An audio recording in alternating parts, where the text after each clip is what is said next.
Welcome back to another episode of the Jesslee Roadshow presented by Winject Studios with Black Label Nash. As you can tell, I have the beautiful Jesslee and the beautiful Steve Virginia on the line. Before we kind of kick this up a couple notches and talk about what we're going to talk about today, I want to kind of mention to everyone, we've been live for a couple weeks now, really rocking and rolling through some of these episodes. But today's episode, we're going to talk about Hot Atlanta, and Eddie's Attic. Georgia. Man, I can't wait for this one. This is going to be fun because I used to live in Atlanta, and I've spent a lot of time, Tin Roof, been to Eddie's Attic. I know we mentioned this in a couple other episodes, but I can't wait for you guys to go to experience this and to give a part two and talk to the many listeners. So if you're watching the video of this, make sure that you're reaching out and texting us at 843-396-2104, letting us know how you felt about today's episode and all the future ones. We got some really exciting news to kind of discuss today, but for the most part, I guess we can kind of like start with Jesslee. Is like, or I guess we'll start with Steve. Whoever wants to answer this.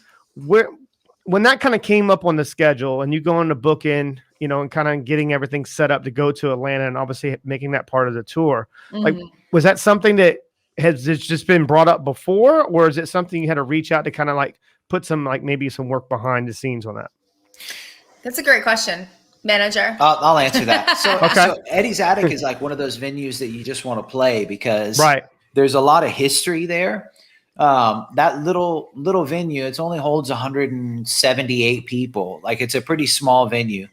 But what's cool about it is it's one of the spots in the South that you want to play. And so like John Mayer played there, Chris Stapleton, Justin Bieber. I mean, anybody you can think of like has probably played Eddie's Attic at some point. And Luke Combs, I mean, even still they will go stop in and play Eddie's Attic because it's one of those spots. It's like a legendary venue. Mm-hmm. And it's funny because they have this thing called the world's tiniest dressing room. Oh my God. And it's literally like 3 feet wide. It's like a couch and an aisle about this wide in front of the couch. And you can like sidestep in there. And then up on the wall is, those like wooden sound baffle things where like all the pieces of wood are different. They have one of those in there, and all the artists have signed that piece of wood. Yeah. And so you'll see literally mega stars names on there. That's kind of like where they started.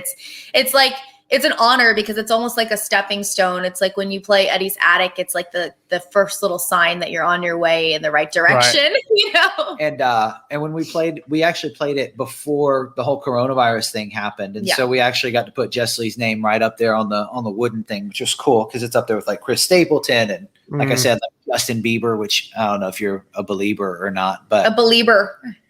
I don't have the haircut for it, so no. Well, it's not that I'm anti Justin Bieber. It's not my go-to type of music, I guess. But no offense. I will buy a monkey one day. I will say that. Wait, what? It was like, you ever watched the roast of Justin Bieber? He bought a monkey? He had a monkey. A real monkey. Like he bought like Michael Jackson style, bought a monkey. Yeah, true. Yeah, because Michael Jackson used to have a monkey that he dressed like himself. He called it Coco. That is just odd. He did. He'd be like, Coco, let's go. And he put on like Coco's little red Beat It jacket and his little sunglasses. And Coco would be out with his little red Beat It jacket and his little sunglasses. That's just weird. Let's go to the mall, Coco. I can't even go with it. But when I know there's a roast of Justin Bieber, and it was funny. It's like, what do you get when you give someone in their 20s, $400 million, and everyone just kind of like sat there, and it's like a bunch of washed up and has-beens, celebrities talking about you. You know what I mean? Yeah. So funny. It's like, screw you, whatever, man. Yep, pretty much. But what were some of the names that you've seen on the wood? Like some so we've got there was a lot. Like that's the weirdest. Why are you guys? What are some of the names you've seen on the wood? And then you guys make this weird smiley eye contact. If it wasn't for Steve, I would have just went with it, right? But then I looked over and all of a sudden we both start giggling like we're in 5th grade. I should pull it up. I should pull it up actually because I have it. And I was so excited. You guys are so weird. Referenced the wiener. It was like, he said wiener. He said said waiter. He said wood. He said like wood. literally for the people that are able to view this or not, the people that are listening on audio, he says the wood, and then Steve and Chris literally look right at each other and just go, like, and they smile with this weird smile. Hold on, I'm gonna pull this up. He's got my back. See, look. Episode 4, and you guys are still doing ET. That was us doing the finger thing from continent to continent. It happened. It's like playing. It's like playing a piano. That's right. So I'm gonna pull this up because first I gotta go find it, and Instagram is being way too slow. But I posted a picture of it, and she's pulling up the wood, Chris. I had to because I was so excited because this was like, again, it was kind of like, this is a stepping stone in my career. I was so excited to get that wood, you know?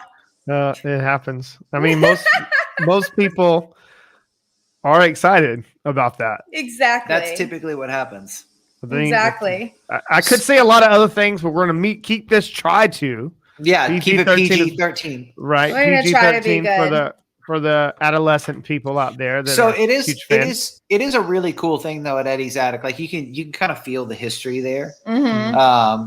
You know, I for those of you folks who don't know me, I am pretty good friends with Luke Combs, and I remember the first couple times he played there. Okay, I found it. And you're on this side. And it was pretty neat to see him play it because, you know, it's one of those venues where it's a rite of passage into the live realm. And you know that if you're playing there, you're actually doing really well. So, yeah. So there's, like we mentioned, there's Chris Stapleton, there's Train, there's John Mayer, which is huge. So I'm trying to read them because some of these artists' handwriting are just terrible. Brandy Carlisle. John Oates. Yes, John Oates. Zach Brown is on there. Jason Isbell. Hold on. It's a whole bunch of people. The Lumineers, which is sick. I'm actually looking through this and actually seeing different people, which is cool. Oh, Edwin McCain, which is cool. Lindsay L. I mean, like the list goes on. There's like a lot of freaking names on here. Whatever happened to Edwin McCain? I don't know. I'm actually missing a couple. Not sure. I know that he was Dawson's Creek song, but it was Dawson's Creek. No, wasn't that Edwin? He's from where I'm from. I think he's from Charleston. Yeah, I think so. He had that one song, "I'll Be," that was really, really big. Mm-hmm. Yeah, and then it was like a theme song for a couple TV shows. And then another side note, I watched. I always want to call him Hootie, but it's not Hootie. Darius Rucker. He's one of the nicest guys I've ever met in my life. But I watched him give like a tour from downtown Charleston, like driving around. Man, it made me homesick as a mother trucker. Yeah. I was like, man. And of course, once you start watching it, it's only like about 5 minutes long. Once you start watching it, I'm just like, man, this is like torture for me. Yeah. So, yeah. Well, it's always funny, again, like being able to be on the road and just see things that are, especially coming from a small town. Like I come from a little tiny town called Stuart, Florida. And even smaller when I was living in Loxahatchee, which like was unreal. Loxahatchee. Yeah, I know. But you wouldn't even know. It's like, it doesn't even like exist almost. It's like, it sounds like that song should be like, I guess, listed or talked about in Boot Scoop Boogie. All right. You know? Yeah. They literally like, I know, but so many no-see-ums. You messed it up for me, Steve. I'm just saying, Loxahatchee. I know. I get it. So in Loxahatchee, you basically live like on the swamp, like no joke, like in the Everglades. So I lived basically like in the swamps growing up, and it was funny because there was like lots of no-see-ums and like chiggers and stuff like that. Wait, what are no-see-ums? No-see-ums, it's chiggers, like the little no-see-um bugs. So because you don't see them. I get it. Basically, and then they go up in your skin, and yeah, they're awful. So there was a bunch of that. So everybody would always call it lots of scratchy. Lots of scratchy. Yes. So coming from a little tiny small town like that, and even when I moved to Stuart, it was, still really small in comparison to being like in a place like Nashville. When I moved out to Nashville is when I started touring outside of Florida. And, going to Atlanta and getting to play out there was just so fun. And I can't wait to go back and experience so much more, because the last time that we played, we didn't get to really have the the roadshow experience where we got to hang out in the town and really get to see things. It was like very like in and out because we had to go play a show the very next day.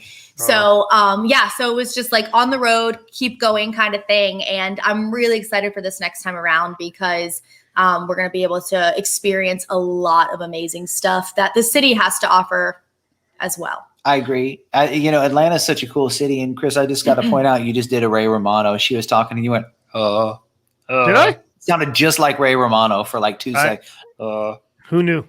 Deborah. Everyone loves Ray.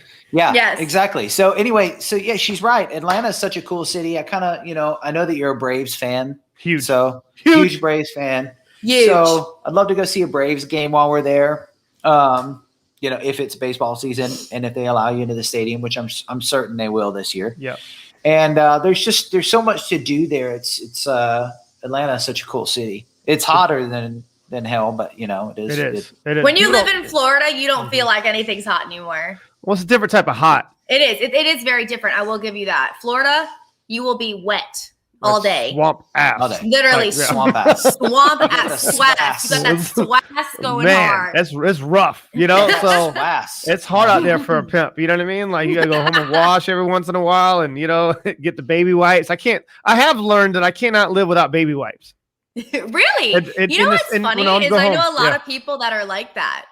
I gotta have baby I'm not even kidding. Like I'll go to someone's house and I'll use their restroom and then I'll be like in a frantic panic because I'm like, where's the toilet paper? Because I don't use baby wipes. And like there's some people that I know that like all they use is baby wipes and I'll have a freak out because I'm like, how does that work? Because then it's all like wet and moist. And I'm like, oh no. Yeah, I don't want to deal with that.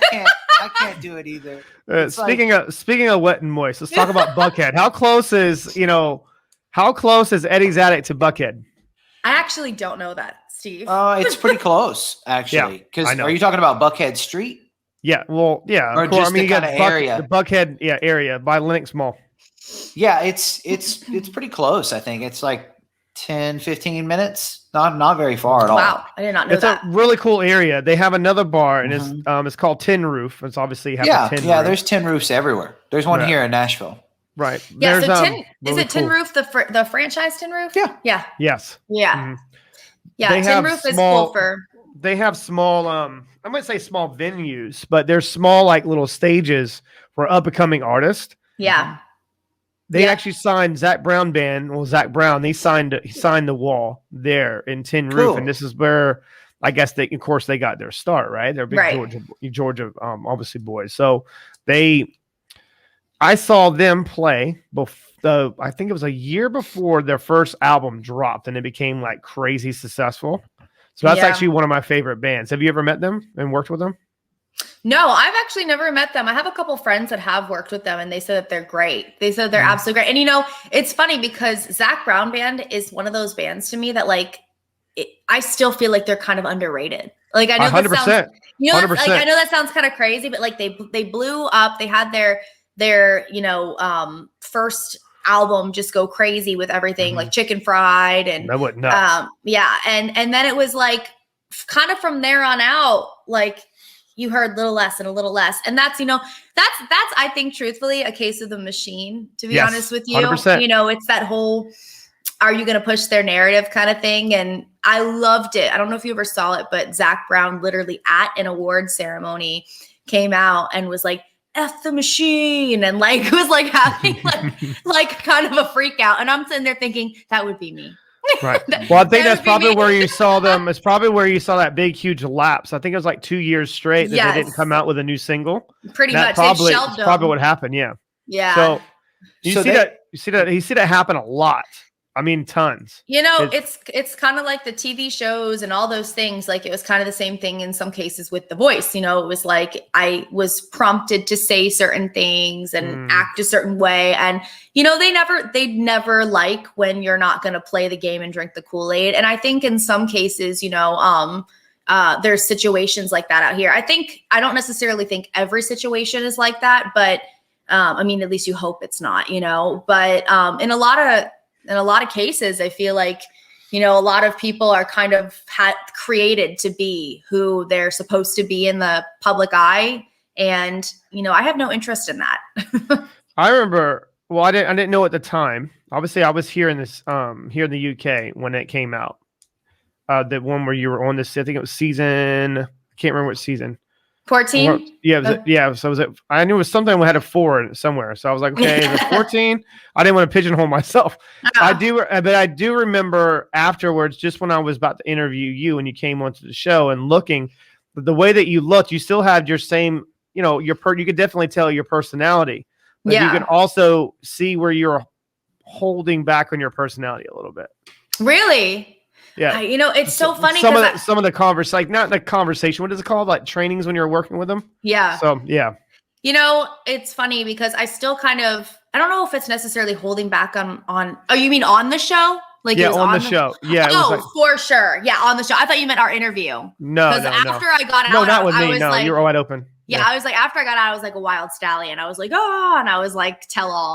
But within my contracts. But there's a lot of things that I wish I could talk about still because it was just it's so interesting and fascinating the way things go. But yes, I will say, when I was on the show, there was a lot of things that I kind of had to like hold back. They definitely did a great job with editing to try and take certain things to fit what they want, to be aired. The narrative. Yeah. Right. So.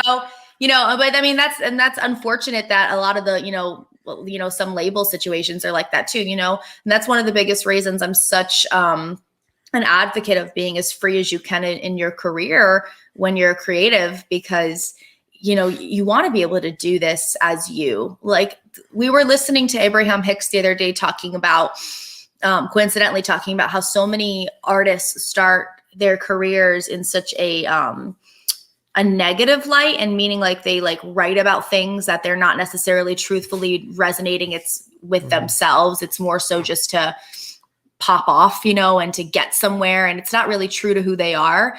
And, her actual response was when he asked, are people living true to themselves? Are they living in alignment doing that? And she's like, well, this is her response. She tells the guy, she goes, well, you answer that question. Why do so many of them hang themselves?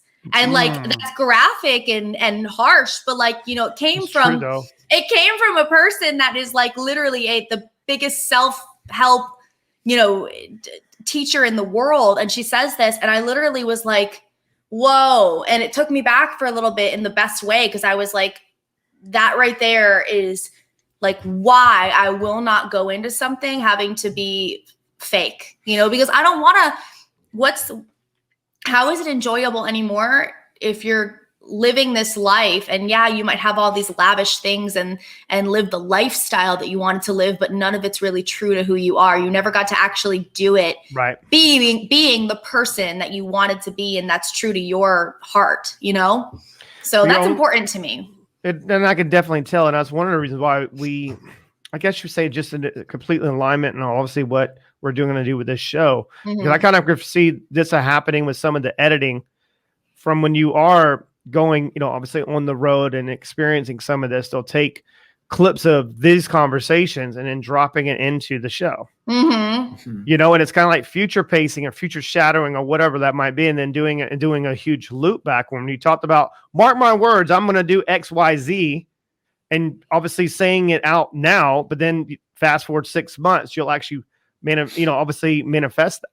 Oh, for sure. So when the people are, and I was just talking about this in a obviously a separate interview, separate conversation with a really good friend of mine. His name's Anthony Trucks. He's a phenomenal individual. He played NFL football. He had a horrible injury that happened, and then he went back to, obviously his, I guess, real life. And then he had a gym for a little while, but then the last like 6.5, 7 years, he's really dedicated his time to going in the dark and behind the scenes and working himself from being one of the top 5 motivational speakers. And we're just having a conversation about, I would say, inauthentic impactors is what he called it. Oh, yeah.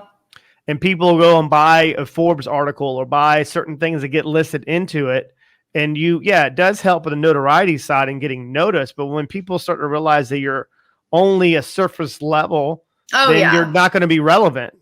And it's interesting because I don't know if maybe that's just me, but like I feel like people can tell if it's a show or not. People 100%. Can tell if it's insincere. People can tell if it's something that's coming because it's the momentum of who you are formulating, or if you're going and purchasing these things, or just trying to 100% fake it till you make it kind of thing. You know what I mean? And that's one thing that I love, that I'm so proud of, like me and my team. Like, one of the biggest and best things I ever could have done was taken the time to surround myself with the right people. It does not mean shit if you surround yourself with more people, because if they're people that don't stand behind what you are and who you are, it's just going to hold you back in the end. So you have to, I would rather have 5 serious people on my team who know exactly who I am and support that and love what I stand behind, than have 40 people who are just kind of there for the ride and don't really understand who I am as a person and a product, and don't really 100% believe in that. You know, that's going to end up holding you back in the end. And I think that stuff, people really feel it. You know, there's a perfect example of a movement that's going on right now, which is obviously like women supporting women, right? And I'm no feminist by any means. I'm actually very proud to say that. I'm a big believer in a bunch of different things, and obviously respecting women is great, and women can be independent, but I don't push myself as a feminist whatsoever. But, you know, there's a big movement going on about women supporting women, and some of these women that get on this train for the attention and the movement of being a part of it and being a zealot more so than, you know, actually believing in it. You know, you can feel like it's someone who's literally just talking a bunch of talk, but they don't do anything to actually walk that walk and do what it takes to be a person that lives behind what they're saying. And I think that that's genuine. Yeah, I think that that's anything in life, is like, is what you're speaking out loud, are you actually living that lifestyle, or are you just creating a facade, you know? Right. I got a question for Steve real quick, if you don't mind. Yeah. Steve, like, how much have you, obviously you've been around, not trying to make you like feel old at this, because you're not, right? I am. I mean, I believe in just 5 years in the entertainment industry, you'll see a whole different wave and a different, obviously, style. But my question for you, Steve, is when you decided to become obviously her manager, and before even that, you were obviously had a whole career and you retired at. Yep. How much have you seen? I mean, is it normal for 5 years, or at 7 years, or at 10 years? Do you see a huge different type of wave of different types of artists with different sounds that aren't relevant, or they're just trying to make them relevant? I mean, walk me through. I'm just morally curious. This is a very deep question, so I'm going to give you a very deep answer. So I hope you guys have on some listening caps here for a second. Get your britches on. Here we go. You know, the thing about the music business, Nashville is nicknamed the 10-year town, right? And the reason it's nicknamed the 10-year town is because people come here and they expect that they're going to go out and play Broadway, and then all of a sudden they're going to get discovered by Scott Borchetta, and Scott's going to be like, hey, I want to sign you to a record deal. And that just isn't how it works, especially not now with the way the economy is around music. The way it used to be in the 90s. And with how easy the content is today. Yeah. They're exactly right. Content's a lot easier to make, and so there's a lot of content. So there's even more to saturation. So this is kind of a two-part question. It only takes as long as you make it take, to be honest with you. And what I mean by that is, the music industry is the Wild West now, you know, and people who want to play Doc Holliday are the ones that are going to win, because the music industry is a place now where you can manifest whatever you want, because you have direct one-on-one contact with your consumer, right? The trick is, the hard part about it is it's not just a time thing. It's a time, it's economy, it's content, it's, you know, there's a lot of things that go into it. So, you know, the reason it used to take so long is because you would have to get approval from the machine, right? Like the quotes, the machine, to be able to do whatever it is that you were trying to do, or be who it was you were trying to be. Nowadays, the only approval you have to get is from your diehard fans. Like I pointed out to Jesslee the other day, you know, if you have 1,000 fans that spend $100, you make $100,000, you know, and that's really not that many people. So if you have, you know, 5,000 fans that spend $100, you know, the money just goes up and up and up and up. You make $500,000 just having 5,000 people consume your stuff. And so it's literally nowadays, it's not about acceptance from other folks, but finding those people that are going to ride or die with you. Like Jesslee said, it's about the people that are going to love you ugly and literally take all of your faults. Yeah, I just dropped the song title. We didn't even get to talk about that yet. That's not even. Jesslee, call him out. This is not segment 3. Bro, that is not even this episode. What are you doing? Okay, you guys can edit that out. No, we're not going to edit it out because I think it's beautiful that we just dropped it. They'll be like, what the hell does that mean? Come to the next episode and you'll find out. I love Chris's response. He goes, I am not going to edit that out because it's beautiful. It's beautiful. That's what Chris says. Oh, that just happened. Because it is beautiful. Jesslee's like, shut up, idiot. And I'm like, and you're like, this is beautiful. I literally, if for the people that are just listening, I just gave Steve the stank face. He dropped that shit and I went, no, she didn't even. You didn't even look over. You just looked like mother trucker. He just used. Oh, Steven. Anyway, my whole point of the whole story was let's. I love these two. My favorite people. I swear, it's just so great. It's a very interesting dichotomy when your boyfriend is also your manager. And I want to make this clear. He was my manager first. I don't know. I don't remember if I brought that up last time, but he met me. And then we ended up working so much together that we were just spending so much time together and we were so passionate about the project and everything. And then literally one day I was just like, you're going to date me. You have to now.